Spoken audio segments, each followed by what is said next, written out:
Et on se retrouve pour les Market Movers avec aujourd'hui Denis Desclos. Bonjour.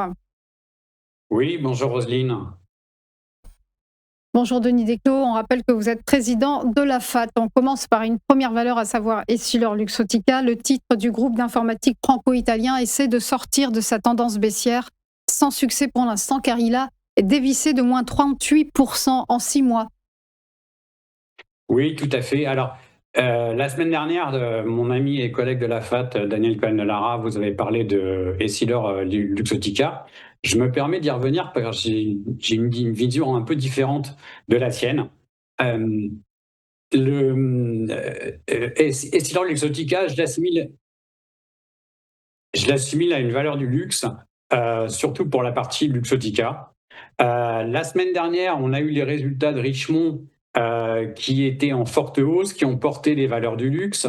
Et bon, Richemont, c'est un peu une figure d'exception parce que elle se situe à un plus haut historique alors que les valeurs du luxe ont connu ces derniers temps des baisses significatives. En fait, elles ont toutes fait la même figure qui s'appelle une figure de bump and run reversal. C'est-à-dire qu'on a une croissance modérée des cours. Vous voyez, c'est cette droite ici. Et ensuite, cette hausse s'accélère pour devenir exubérante.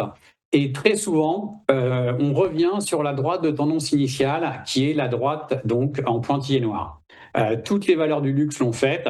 D'abord Kering, ensuite LVMH est en train de le faire, Hermès aussi. On a même des valeurs comme Brunello Cucinelli, qui est le Hermès italien, ou Ferrari, qui ont fait ces mêmes figures.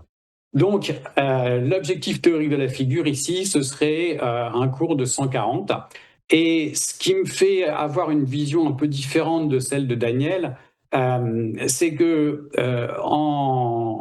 donc en hebdomadaire, on a effectivement un biseau descendant qui est plutôt généralement une figure de retournement haussier. Néanmoins, ça dépendra du sens de la sortie.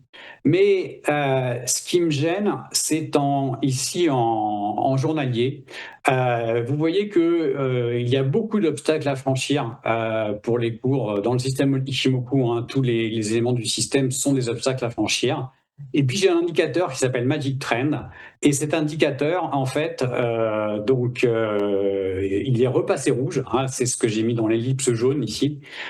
Donc pour l'instant, pour moi, c'est baissier et je verrais plutôt Essilor-Luxottica revenir vers ce niveau de 140 qui constitue l'objectif de la figure de Bump and Run Reversal. Et à ce moment-là, effectivement, on pourrait se poser la question, comme l'a fait Daniel la semaine dernière, de revenir à l'achat sur Essilor-Luxottica si bien sûr il y a des signaux en ce sens. Donc voilà pour ce qui est de Essilor-Luxottica.